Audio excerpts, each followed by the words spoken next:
centurion, his heart is racing through the sting. With every cheer he's not alone, he knows the fight is all his own.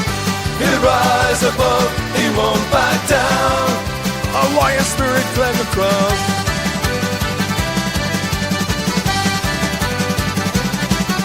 The fists are imperial on the night. Through every storm he finds his might. The crowd ignites the voices now. He fights the glory, makes him proud.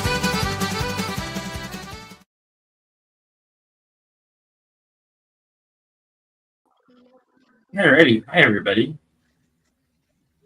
I like it. Thank you. Good music. It's I cheated and I found this AI music maker and I typed in like lyrics and then I was like, make it sound like Irish punk, and that's what happened. There we go. I mean, well, I have a couple of AI tracks that I use for my stuff too, so I won't tell nobody. it's all good, man. All good. Hey everybody, it's good to see y'all. I got Stan, we got Menjoza, my man Woody, 222. How you doing, Hey, Mr. Woody? guys, what's going on? In case anybody does not know, this is Jay Bartlett, star of Nintendo Quest, Nintendo 64 Quest, and several other quests. Soon to be Super Nintendo Quest, right? Soon this year, yeah. I'm really happy to be here. Thanks, Jeff. I'm happy to have you here. Usually I'm partying at your apartment. Now you're at mine, so here we are. Let's go. I'm ready. I'm ready to party. All right, so let's just jump into it. So Daredevil, Jay, you go first since you've been keeping this in for a while, and I'll just let it roll. Well, I mean, let's start at the first time they shot this and scrapped it. I just say to everybody, listen, right off the hop, I'm not one of these dudes that if you have a different opinion than me, I'm gonna get angry at you. So I hope that you guys are the same. Like we all like this pop culture stuff. So I hope what we all share, Jeff and I tonight, it's just our opinions. It doesn't mean we can't be friends or brothers or sisters. I'm just throwing that out there.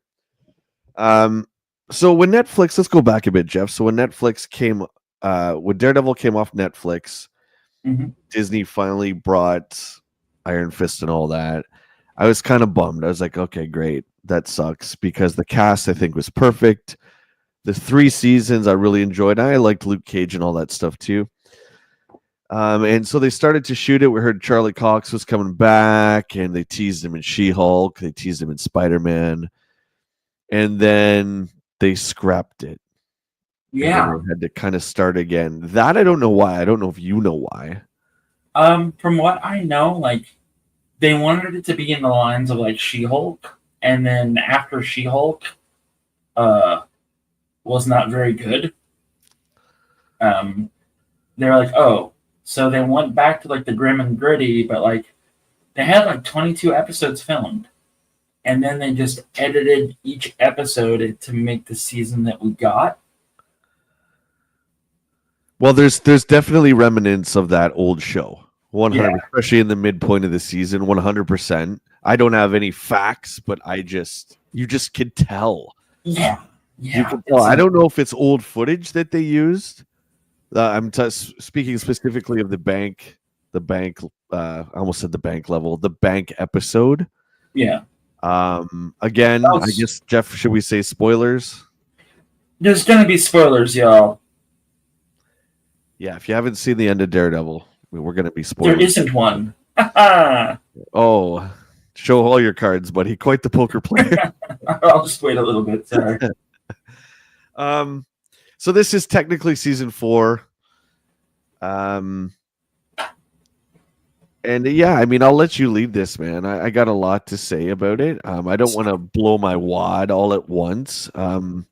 But I was really pleasantly surprised. I will just say I love Charlie Cox and I love John Bernthal, 2 of my favorite actors, especially John. He's just fantastic. It was nice to see him come back as the Punisher. I can't think of anyone better.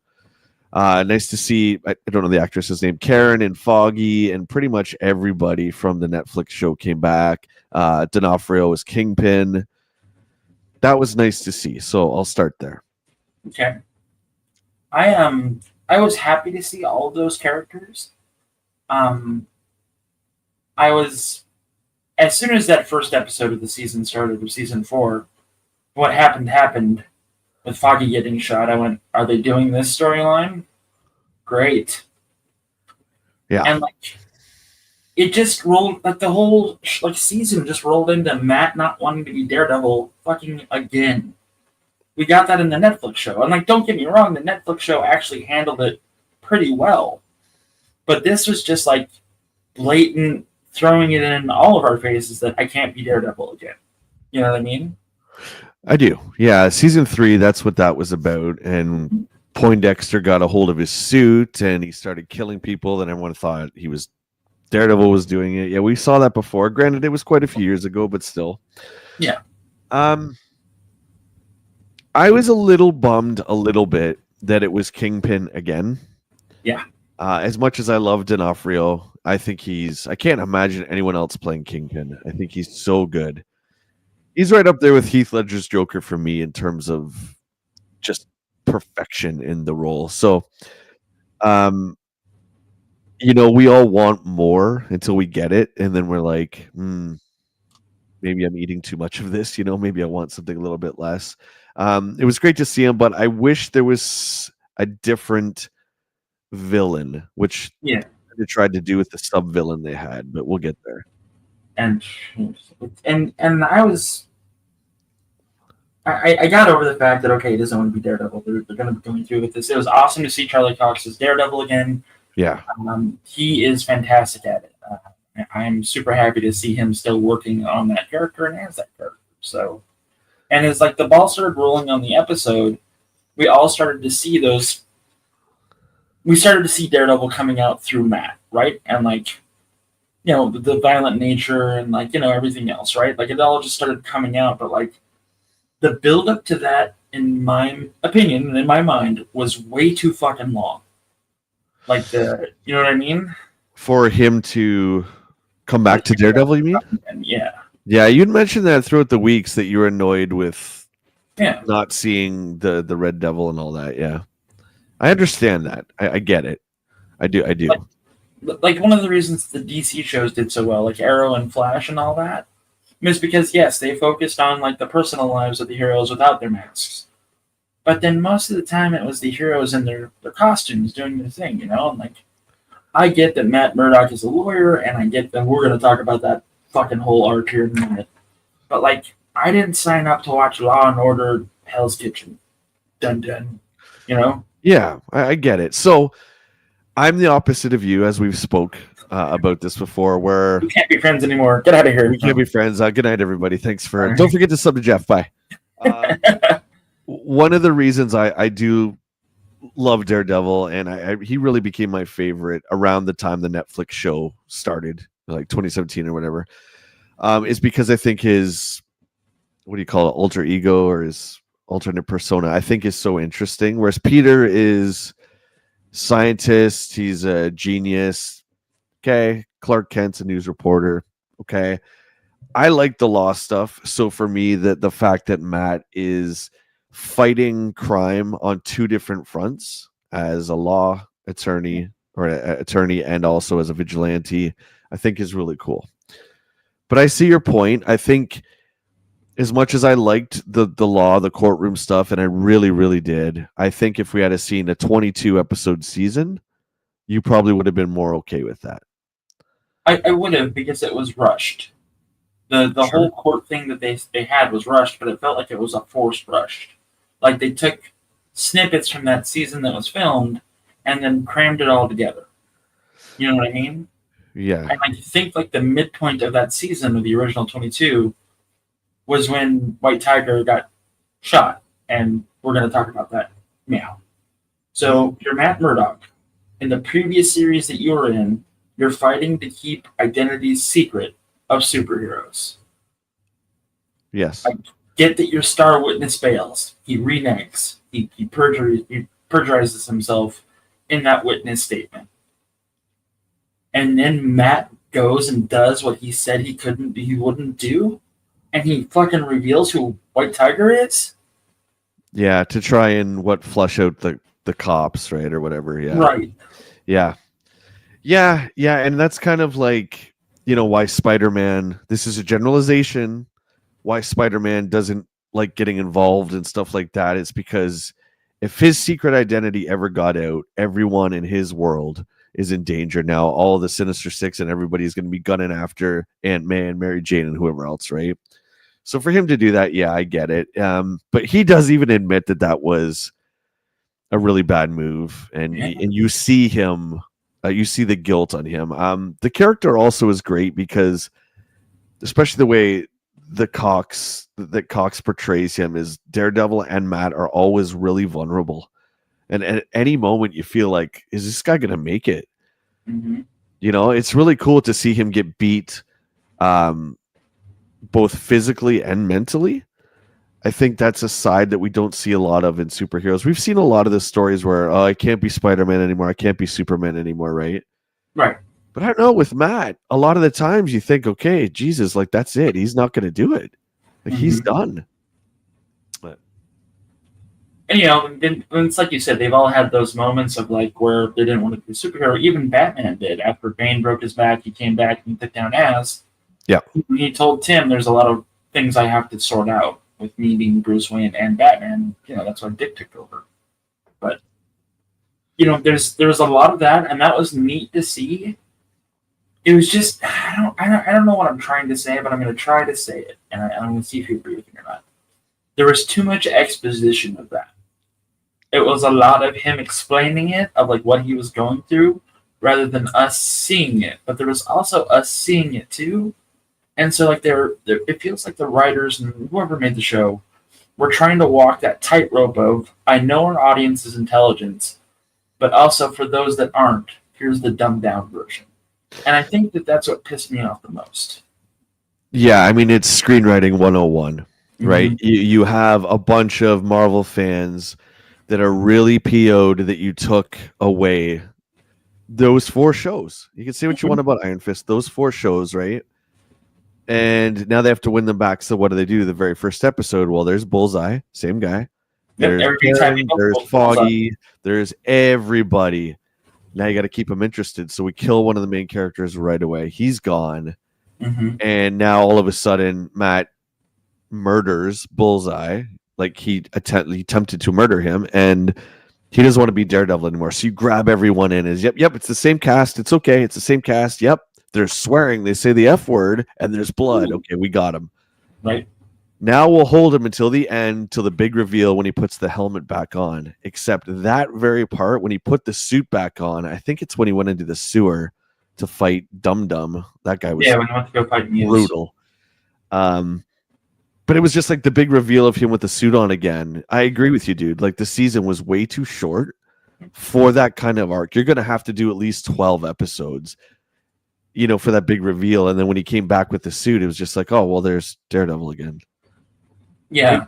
I'll just say one last thing and you can go. Like it was much more effective in season 3 when he put back just the regular black and the black blindfold. To see that again was much more effective, I will say. I agree with you completely. The third season of Daredevil, I think, was the strongest season that they had because they kind of worked the kinks out. And then they had the big crossover with the Defenders. And then like that third season was like, here we go, And I want to touch up on the BB, like handheld camera, like you hate, oh my God. I actually really enjoyed those parts. Oh, you liked it? That's amazing. I did. That's amazing. It was one of the few things that I was like, this is actually a really good idea. It might not have been implemented well, but it was a good idea.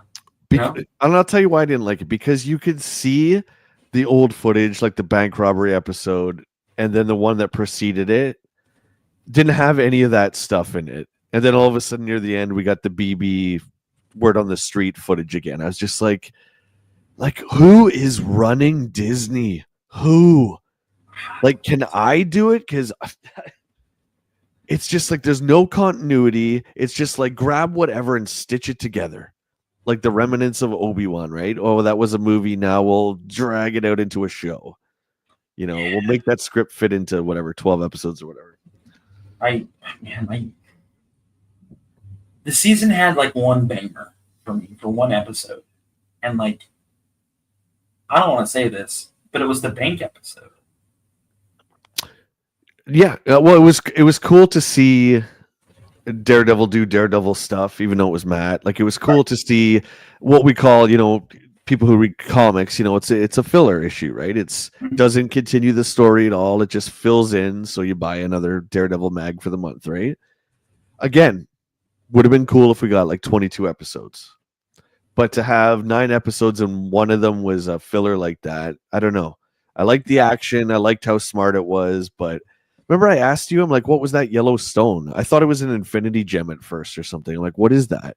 And you're like, oh, it's just a diamond. I'm like, oh, okay. Yeah, there's no magical contents to it. I thought it was like some big artifact or something, but no. I think it was supposed to be, and it kind of got edited out. Because if you remember, they talked about... So here's what I think happened.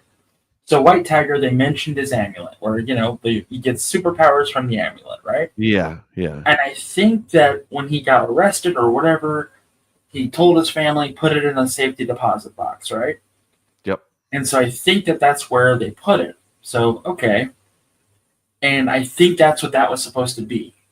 To give it to somebody else so that they have a villain that's working with, the Brute Squad. I could be entirely wrong, and I probably am, but that's what I think it was. It's a good theory. Thanks. Tristan, your comment there, I want to get to that when we get to, I think, when we start talking about Muse. And Bear 11, it's good to see you, buddy. Yeah, it is. It's good to see Cliff. And I'm just gonna get right into it. Mm-hmm. When they did the Punisher storyline, when they did the cops wearing the Punisher skulls and everything else, that's what got me to be like, I'm in it to win it. I will watch all of this, even if it's shit, because this is one of my favorite fucking storylines of all time. I dealt with it on a personal level when I was on the job, and I read that comic and was like, fucking A, Right. And and it just, god damn it. It petered out for me so poorly, and especially in the last episode when they've got Frank, who, by the way, Frank can walk down fucking Murder Row at Rikers with a stick and his mitts and fucking kill 12 dudes. No problem. But he shows up on some fucking cops and he's armed not only with pistola and tomahawk and has the advantage and still fucking loses. Okay, so let's talk about Frank. I don't understand. I watched it last night. I didn't understand that scene because Karen calls Frank because they had a relationship in the past, and he's like, right. Matt's gonna do some stuff. He's gonna need backup. Okay, I'll come because I like red or whatever. Cool. Mm-hmm. So he's like, okay, I did your favor for you, and Matt's like, you're not interested in coming helping me take Kingpin down. He's gonna rule this city again. Nah, it's not my fight. And then there's a throwaway shot where he's sitting, where Frank Castle's sitting by the window in his fort, and the radio's going, and then you just see him pick up a shotgun and walk out. Yeah. And then I guess he goes to the crooked cops and just starts attacking for why? Because it did bother him. Well, so why didn't he call Matt and say, hey, why don't we do this together? Because that would be pretty cool. And we could probably do it together, but... because Castle would have been wrong. And the way that character is written is very, very man and strong, me do I know, and I got this. You know what I mean? And that's also another... I mean, you got John Bernthal, and John Bernthal acts like John Bernthal in everything he's in, and I think he's great. He's like Bruce Willis, right? It's like you know what you're getting. Bernthal is awesome. Yeah. I don't want to jump to the end, but the thing that really so it's fine. It really crapped the bed for me. The post credits scene, which we knew, in every Marvel whatever, there's always one, and I'm like, okay, let's watch this. Jeff, why did they show that? The post credit scene, does no one at Disney know how to write? Can you not leave any kind of suspense? No, so basically, I'm sorry for those of you who haven't seen it, but Frank gets captured. He's in a cell. He's beat the hell up. He's Kingpin's prisoner. But at the post-credit scene, he tricks a guard. Obviously, he's going to get the key from him and escape. Why didn't you just leave that for a year or two till the next season And it's like, well, we could talk about this. Oh, Frank's left. He's trapped. That's pretty cool. But the next thing that's coming is like the Punisher season, like special episode. It's like a special event. It's gonna be 2 hours long. It's like the Werewolf by Night thing that they did. Okay. And like I knew that was coming, and I was like, they're gonna set that up. They set that up. And the thing that gets me about that Prisoner Row is that you have to be fucking really on for the goddamn comics to really fucking know who those people are for the most part. Sure. Well, they showed the swordsman.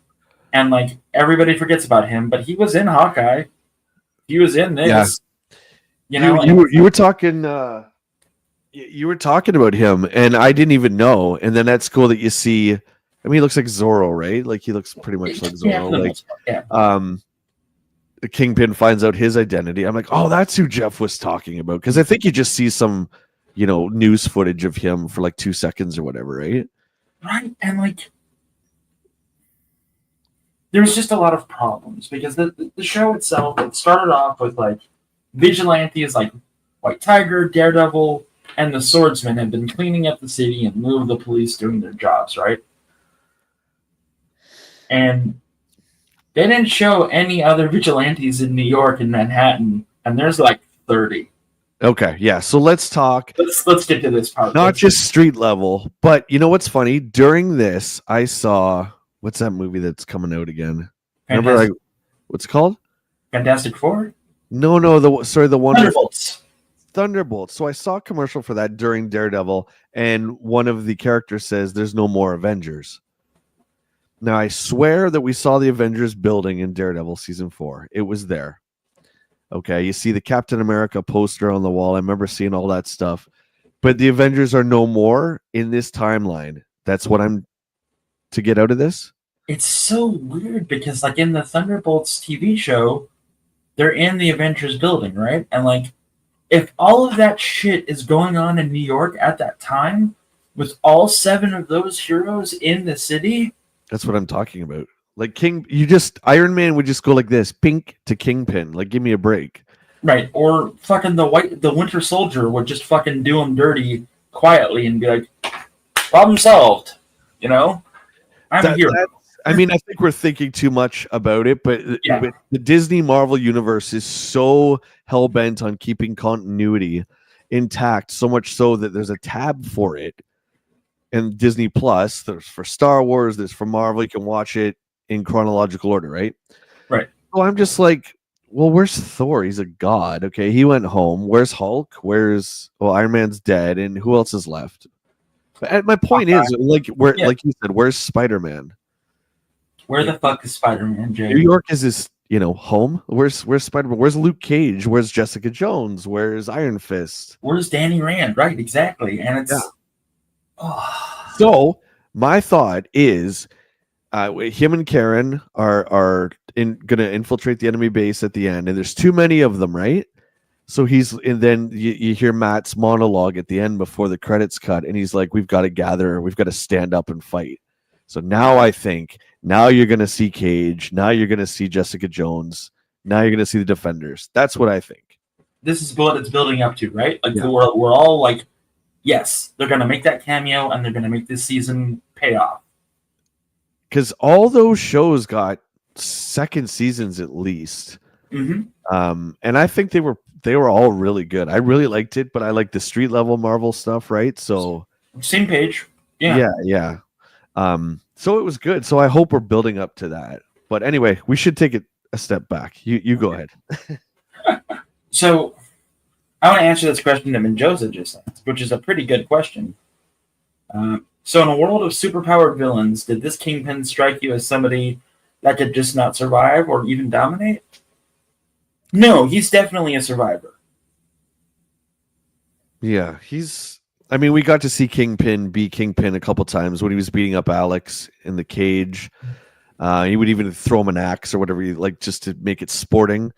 Yeah. And then when he crushed the police chief's head, that last episode, we finally got to see his raw strength. So that's brutal. I think Kingpin very much is a threat for sure. Yeah. So Tristan brings up a point that I was going to bring up about what you were talking about at the end. I was hoping that door would swing open. Oh, yeah. we'd see those defenders, but we'd see the real defenders. Not like that, okay, not real, but we'd see Strange, we'd see Beast, and then we would see the other three as well. You know what I mean? Too powerful, dude. You're bringing too much power into it. The problem is New York. I know. I get it, dude. I get it. Jay, I was hoping to see Cage and Jessica Jones cameo. Me too, Tristan. Me too. I love those shows and I love those characters. You bring Beast. Okay, who's the other one you said? Beast and Strange. Yeah, Strange. Come on, like it's Kingpin. Like that's like why people always say Joker runs amok on Gotham City and Batman can't do it. Well, then Metropolis is two miles that way. Like call Superman.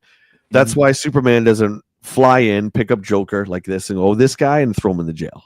Right. Or because it would collapse Gotham. It would make Batman redundant, right? So kind of why they can't bring the Avengers in now. That I get it, but it's almost like a contradiction. Would you say that would make Batman universally redundant? Well, I was never one who thought he should be on the Justice League. I think Batman's a great character, but again, he's street level, right? When you bring Batman into fighting Doomsday, or not Doomsday, Darkseid, however you say it, that's when I have a problem with it. It's like if why wasn't Daredevil in the Avengers movies? What's he gonna do, man? Like, what's he gonna do, right? Like, we already got one non-powered superhero guy. Okay, yeah. we can't have any more. And nothing against my boy Matt, but seriously, I can hear Thanos coming. Great, thanks, dude. You got sticks. What are you gonna do against Thanos? So all of your feelings are enhanced. So when you get hit, it hurts 10 times more. Yeah, it really sucks. Maybe you should just stay home, buddy. And there was good parts of Daredevil. Don't get me wrong. The writing was really well done. Just it would have been well done for a longer. Well, not even a longer for a 2.5 hour movie. Because everything that wasn't partaking to the main story, which was Kingpin and his wife and what they're doing with the gangs and everything else, was bullshit. Okay, you've got a girlfriend that sides with Kingpin. Okay, throw that in. Great. Fantastic. You know what I mean? Show us the courtroom stuff for the 20 minutes that it would take, not the 2.5 episodes. Yeah, I kind of feel like Frank Castle was kind of thrown in there too, just as, that was around the midpoint of the season, I think, maybe episode 4. But it was kind of like, yep, don't worry. Punisher's coming back too. It just felt like really shoehorned in. Do you know what I mean?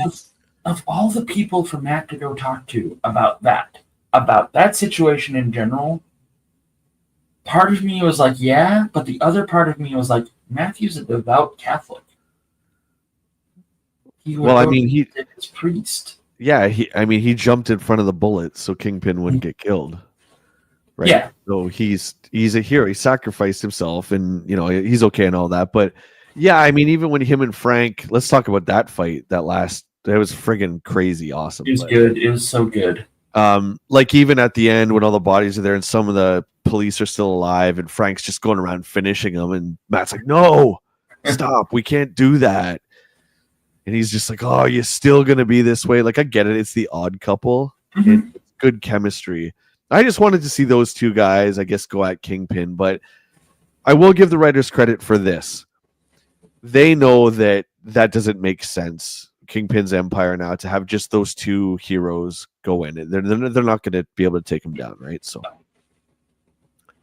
but that's another good point. There's a line that I think it was Matt that said to Frank, "You're such an insufferable asshole," as he's like putting caps into like fucking dirty cops and like. There's this big when Punisher's walking down that alley in that last episode, he's almost like with his Beretta or whatever the gun is, he's almost like punching with it. It's really cool, man. He's like going like this, punching at them and shooting. I don't know. I thought that was really neat. It was a really neat movie effect. You never do that with it doesn't work. It's not gun. It does not work. It doesn't work. It reminded me of that scene in Desperado when like he's walking across the bar and he's using the automatics, like they're 6-shooters. Oh yeah. It's sure that looks super fucking cool, but you don't fucking do that. Yeah. You know what I mean? So like But I mean, this is also the show with a blind guy that can see through fucking sonar. So who am I to fucking That's not believable with that gunplay. Yeah, I mean, we could pick it apart, but still, it was cool. I mean, there's been a couple Punisher movies, and I think by far Bernthal's the best. I know there's a lot of people who don't like the way John acts, but I mean, I can't picture anybody. Sure, he's not as tall as Frank. Maybe he's a little shorter, but I think he's the same size as Charlie, so it's all evens out. Plus, you need D'Onofrio to be bigger. Yeah, like you have to. So I thought he was fine.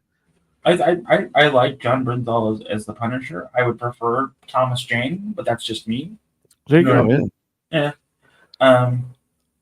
Let's talk about Muse. Sure. Yeah. I asked you about him again. I had no idea who that was. You said he's from like 2016.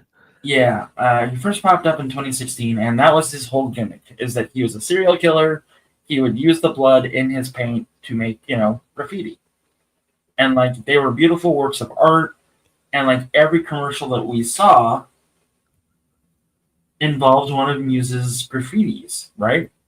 But when it came to the show, we barely saw any of that graffiti.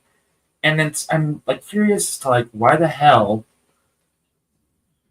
did we see all this if it's not going to come into play until like episode 6 and 5? You know what I mean? Like, because I really don't believe they knew where they were going with it. Yeah, I think they shot a bunch of footage from this season that was scrapped and maybe some deleted stuff, and they kind of just trimmed it together, man, as Disney does. I don't think they do a good job at putting a story together. I just don't. From everything I've seen from the Star Wars world, save for Andor, I know everyone loves that, but I just don't think they put it together good. I just don't. So I think Muse was meant to be something way more badass than he was, especially when he doesn't have the mask on and he's talking to Heather, and it's like, this kid is not scary. Like, I'm thinking of like diabolical, disgusting villains. And by the way, I do not like Kevin Spacey. Okay, I don't. But his portrayal in Seven, like, that's a serial killer. Like, he's crazy, man. So I expect to see something like that. And you just see this young kid who's not scary at all. I just didn't find the character interesting. I think they could have done a lot more, serial killer stuff, like a lot more to lead up to the reveal of who it was, and a lot more mystery to him. But it's kind of like, oh, here he is. He needed more time to percolate. You know what I mean? He needed more time to cook. Like, if we had gotten the 22 episodes that were 45 minutes long, right, a part of me wants to think that like the reason that Tiger Claw was going down into that subway, besides to ride the train or whatever, was to try to track him down initially. And after he dies, Matt would have picked up, or his daughter would have picked up the clues and followed after him. That's why she, immediately was in trouble and immediately was down there and was, immediately getting her blood drained out of her. You know what I mean? And like, yeah. But again, though, Daredevil is not a detective. Yeah, and there was a really interesting arc they started to do with Matt where he's trying to get that one petty criminal. He's trying to get him off, so he doesn't have to do 30 days in jail or whatever. Mm-hmm. So he's like, this criminal murders all these people and he walks the streets. But this guy steals like a bag of chips and he gets a month in jail. Like, it's just, the system is broken. So I was hoping that he would go, I'll just say this, that he would go down the Frank Castle route where if there's a couple bodies that hit the floor, so be it. Mm-hmm. You know what I mean? I really wanted to see that because that's really what they were alluding to. And I think it's episode 2 or 3 when he's protecting the eyewitness in the apartment and the crooked cops come in. I thought he actually took them out. I thought they were gone. Yeah, me too. Yeah, like the way he hit them and the way their necks, like when they hit the ground and stuff, I'm like, oh my God, Matt just unalived those people. I mean, it's the same with remember the Batfleck, not Batfleck, the Affleck Daredevil film. Like, he's got that dude that walked in the first place on the subway tracks, and he's like, "You hear that? That's the 9 o'clock, and it's coming for you." And like the next scene is them like the coroner's picking that dude up in pieces, and it's like, "Oh, that's this Daredevil." Okay. Yeah, dude. Like, it would have been really interesting to merge a bit of Dexter with that, where it's like, okay, I'm a defensive attorney, Dexter works for the police. It's like Mhm. that route doesn't always work. So sometimes you've got to stop these guys because they'll just keep being bad over and over. Like the way Frank thinks, right? It's like, nope, you don't get a second chance. Boom, you're gone. Like Mhm. I love that about Dexter and the Punisher, right? Where it's like it's cold-blooded murder in some people's eyes, but in their eyes it's like no, because these people are going to continue to corrupt and kill people, blah blah blah, so they have to be stopped. No jail cell, no second chance, done. It's like the Cobra movie with Stallone. Remember, like crime is a disease and I'm the cure. And Yeah, he wasn't as ruthless as like the Punisher is, but it's that same mindset. Or you know, Daredevil was definitely like going to knock those cops out, and like okay, but Frank's murdering them, and then they hear the grenade go off, and the fact that they saved even any of those cops from dying, only for them all to be killed, was a fucking pointless situation. And like, I'm surprised that they didn't cover that with yeah. him in the show at that point. Like, we're just trying to save them, and then they all died anyway. And it's like, oh, okay. I'm surprised they didn't go that route with the way that it's all been written so far. Well, because he kind of like when Foggy gets killed and he can hear his heart stop, right? Uh-huh. And when he hears his heart stop, he just throws Bullseye off. And the way you see Bullseye fall, like it's like a sack of potatoes. Like you think he's dead. Oh my God, Matt just like that's the point where he's like, okay, I'm done with this justice. Like I'm done with law and order because it does not work. Now my friend's dead for no reason. He's a public defender, right? And he got killed for whatever reason. It's like, no, we've got to take these guys out. I mean, how cool, Jeff, would it be to have Punisher going around with a sniper rifle and Daredevil being his spotter? How great would that be, man? Like, because he could, like, okay, yeah, 91 West, boom, done. Like, that would be awesome. Great, right? Like, that'd be awesome, but like incredibly out of character for Daredevil. But yeah, it'd be awesome to see it just like the fanboy in us that was like, this is Daredevil saying, fuck it. I'm with you, Frank. But it's like I've been that way with Batman too, where Batman's come close. And I haven't read nearly probably what everyone else has in the chat or yourself, but Batman doesn't kill people in my world, but he's come close from what I've seen, right? So it's kind of like that. Even when Frank Miller wrote it, yeah, he still didn't kill anybody. Oh, he didn't. Okay, so he never did. Okay, he traumatized the shit out of him and was like, "Welcome to the hospital." But I mean, that's just been Batman since 1990 or whatever. You know what I mean? Yeah. So like, and it's the same with Daredevil too. It's like I've been reading up on Daredevil comics, older comics, and just trying to get my head wrapped around what I was seeing on screen and what I was reading in the book. And like, I hate when this happens. You've got this great story arc in this comic. It's 10 issues long. You don't want to stop reading it. You're happy and sad when it ends.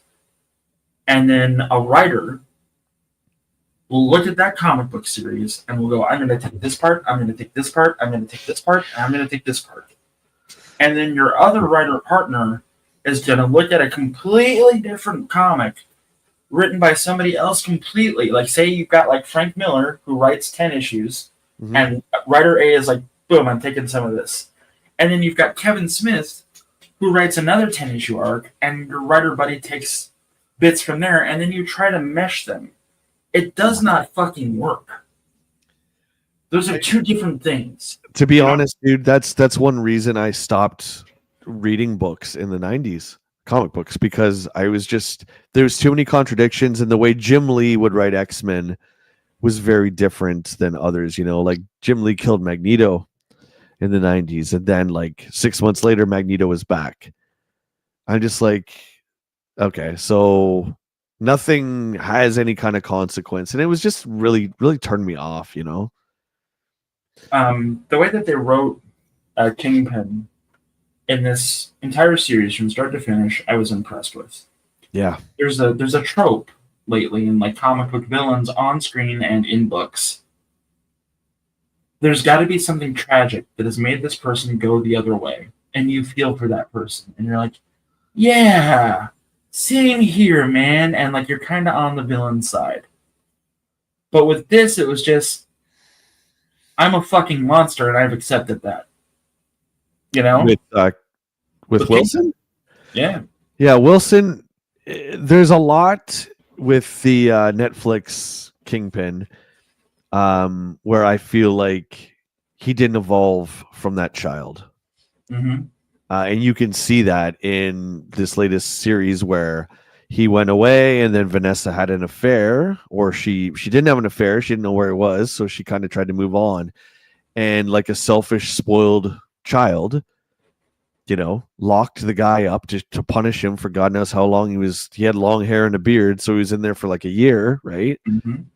That's very childlike. So I like that there's a lot of child mentality in Wilson. At the same time, it's almost like that story with the big hulking guy who grabs the rabbit and he's like, oh, I love the rabbit, he's so pretty and so precious, and it's like killing the rabbit, but he doesn't know. There's a lot of that in Kingpin. I think it's really well done. I do too. And what little we did see of Muse, I was happy with, because that was pretty close to the comic. Pretty close, not. And I know that like comics and TV shows are two different universes as far as I'm concerned. And I think at this point, I'm just judging how well they played homage to the original character when putting it up on the big screen. Does that make any sense? Yeah. I don't know anything about that character, so I trust your judgment on that for sure. I think that's great. Do you know anything about the Green Arrow villain Onomatopoeia? No. Okay, so Onomatopoeia came out maybe 20 years ago, give or take, and he doesn't speak. He makes sounds like shit like that. And he was a psychopath, and he went around killing non-superpowered superheroes. Okay. He was a vigilante hunter, right? And so Muse came out, and Muse doesn't say anything much when he's in the mask, and he's got his art that he's doing. And I always saw the correlation between those two, where Onomatopoeia is expressing himself through sound effects, and Muse is doing the same thing through his art. And I always thought that those two characters were a lot alike for some reason, and I found out that they are, because Kevin Smith, I believe, wrote both of them for the first time. I'm going to double check that before somebody comes on and goes, Muse was created by.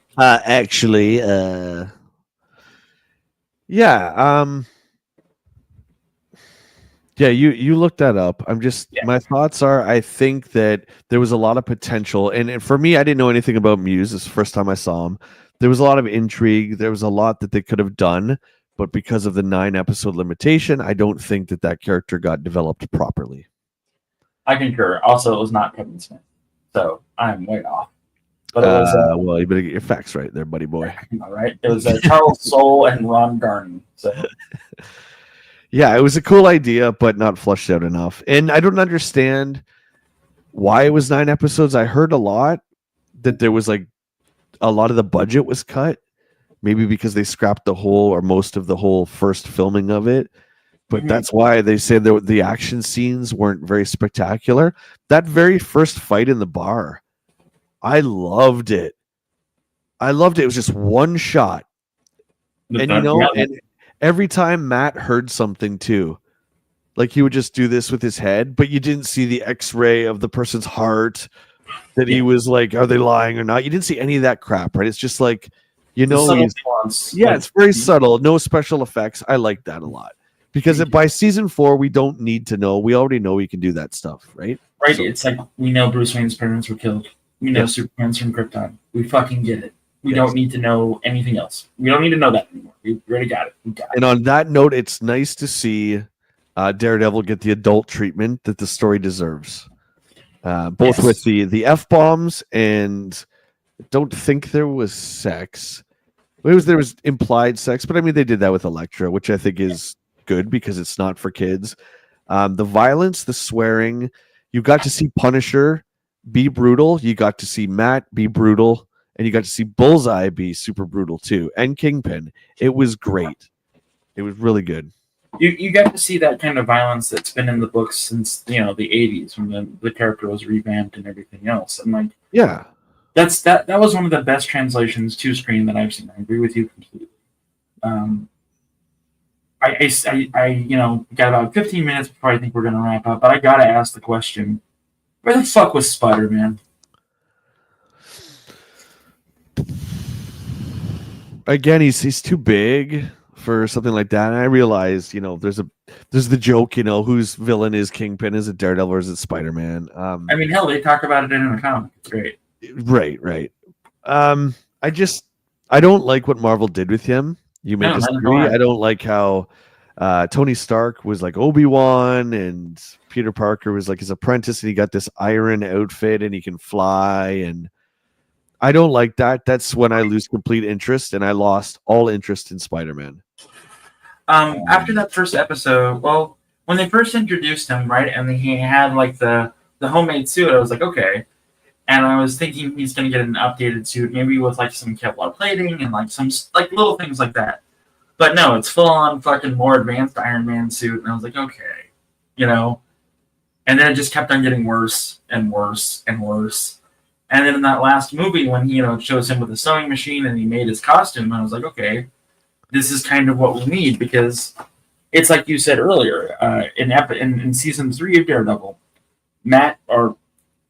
season 2 of Daredevil, Matt had everything, right?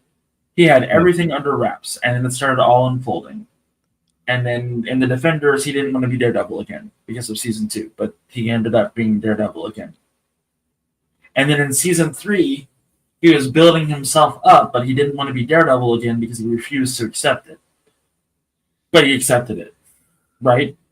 And I think that the writers, for some fucking reason, think that that's his stitch. That's what Daredevil does. That's how Matt Murdock be. And I hate to tell you this, but the reason that Daredevil's comics fucking tanked for a while was because of this same shit. It was the same fucking storyline with a different setting, different characters, but it was, I don't want to be Daredevil. Ever since they changed that around and it's Matt Murdock going, hey, I'm fucking Daredevil, his comics are doing so much better. They're so much better written. Better artists are on it. I just got the latest issue of Daredevil last month, and it was a phenomenal read. So. Yeah, I mean, all the hero arcs have gone through that. I don't want this responsibility anymore. I don't want to do this. I get it. Yeah, but to keep repeating that over and over again, it kind of loses. So again, I didn't really feel. It almost felt like this wasn't a superhero show in a way, even though it was, like, because there's so much more Matt. And again, like we've talked about, I enjoyed that. I liked seeing the other side of Matt. Mm-hmm. But what about the ending? What ending? That's right. And if you're going to do that cliffhanger, it wasn't even like a cliffhanger. Again, screenwriting 101, it just ended. You're like, okay. Like, I didn't feel like, right? I didn't even feel like, oh man, now we got to wait a year. I was just like, okay, that's dumb. I was watching it and I was like, I wonder how they're going to wrap this up. Like, are they going to have him go through the boat because they talked about it previously? And then the Karen Page speech happened. And I was like, oh, okay. And then Punisher, Frank got captured, and Yada Shvada, and Daredevil, not Daredevil, but Kingpin and his wife are drinking fucking wine and enjoying a nice meal where they killed fucking Adam. I'm like, that's where this is going. And I remember I was talking to a buddy of mine right before this, and he was like, you got to tell me, what did you think of Daredevil? Like, straight up between he and I was like, well, I'm going to repeat this. He's like, that's fine. What'd you think? I said it was an excellent 9-hour trailer for the Daredevil show that's going to come out. Yeah. See, I would like to see, again, 22 episodes, and I would like to see, let's just say half of it be courtroom drama. So then you could do side stories like with the White Tiger in his case, and have Matt defending him, and then have an overarching story with Kingpin. I liked how it was going, but then they killed White Tiger, and then in the middle it got messy, like they didn't know what to do. Vanessa hired Bullseye because Foggy. Yeah, let's bring Bullseye back. And I was like, what? That's not how this works. I'm like, okay. Yeah. Just a bunch of, again, it's like, let's, I know we got to wrap it up and all that. I don't want to go back to the sequel trilogy of Star Wars, but it's very much like that, where it's so many different ideas and then they got to glue it together and just to put some duct tape on this and we're good to go. They're like this, right? Yeah. So here's the thing about writing, everybody, that you're paying attention and all that. Okay, here's the thing: 3 stories all in one. That is the most important thing to writing when it comes to TV shows, movies, whatever, books, television, all that stuff. 3 stories in one. You're telling the main hero's story, right? And then 2 other stories, usually per episode. So you've got the main hero's story who's linked with the main villain. That's one character. That's one story. But then you also have to have the arching episode stories that reach into that first one somehow. And they all come together at the end, right? And they share a moment. Yeah. And that didn't fucking happen all at once. Yeah. Again, dude, it's 2 different stories. They fished us all in by having Karen at the beginning, and then she left, and then she comes back at the end. And it was like, overall, I liked it. I definitely thought it got weaker, and then it started to get good again. And I know Disney doesn't know what they're doing, because why this only got 9 episodes? Why my tongue is tied. I don't know why. I have no idea. Even as fans, we were all asking for the return of like the Daredevil show, at least, right? And like use that as the vehicle and have like the guy that played Luke Cage come back and have those guys as special guests, right? And like I thought that was going to happen. I thought that's what I was looking for. That's the Daredevil show I was going to be looking for, because like while Kingpin is terrorizing, Manhattan and Hell's Kitchen and all that, and whatever, the other heroes would be seen, and like each episode would have one of those returning heroes helping out Matt in the background, and then at the end, those 2 story points would come together, and that third story point that the other hero was looking after would come together. And they fucking blew it. Yeah, I mean, Frank should have been in there more. Frank should have been in there more. Jessica Jones should have been in there at least 1 episode. Same with Cage. They should have been mentioned. I mean, heck, they showed a Captain America poster in Times Square. Right. I think it was the first episode or whatever. Like, they should have been mentioned at least. So it's like, we're still aware. Like, the old Netflix fans are like, okay, so there's still a chance they could come back. A lot of missed opportunities, but I'm hopeful, because the actors in the show are so great. They completely carry it. They did. They saved it from what I think a lot of people would have walked away by episode 3. But they play their characters so compellingly that you're in it to win it. And like, shitty script doesn't always mean shitty script with the right actors. And like, this was kind of the middle ground, because they were doing the best with what they could with what they had. And I think that's it's old school. It's old school TV, where they kind of just end it, where we've been trained so much as Disney Marvel fans that I think you and I just expected the big fight with Kingpin and Daredevil at the end again. And I remember I didn't expect that, but I expected something. I expected, much like you would deal with the Mafia, I expected like a fight with one of Kingpin's like lieutenants or captains or something like that. But they don't have.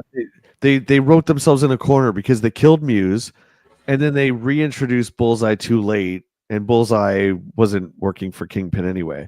So killing Muse off, like, it should have been the season finale. Should have been like maybe Punisher fights Muse or Daredevil.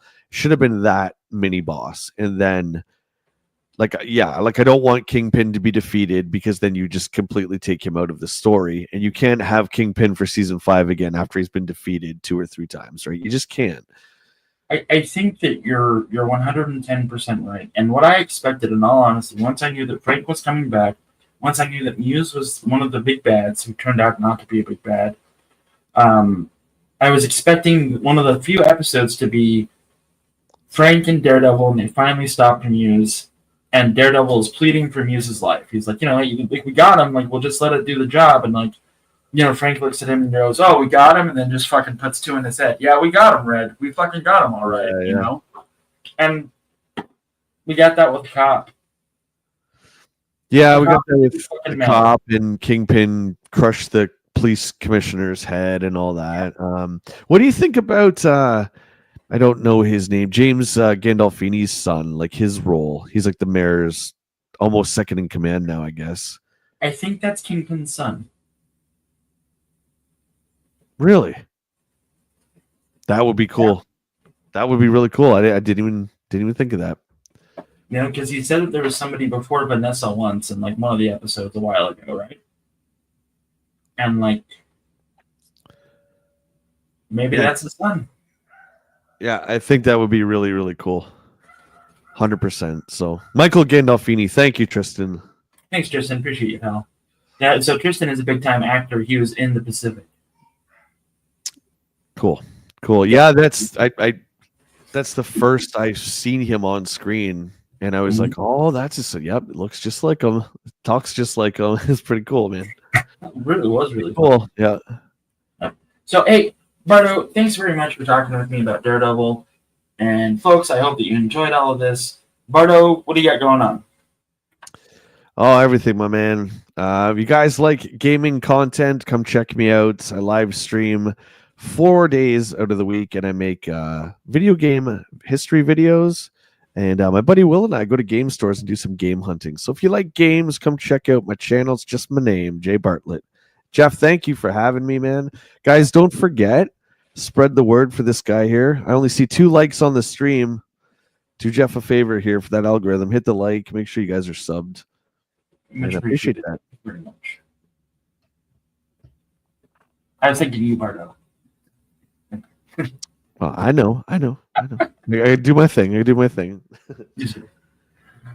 All right, everybody. Y'all have a good one. Thanks for watching. Have a happy and safe Easter weekend.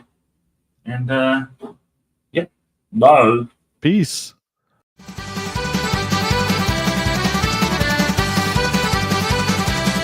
When Jefferino steps into the ring, his heart is racing through the sting. With every cheer he's not alone, he knows the fight is all his own. He'll rise above, he won't back down. A lion spirit claim the crown.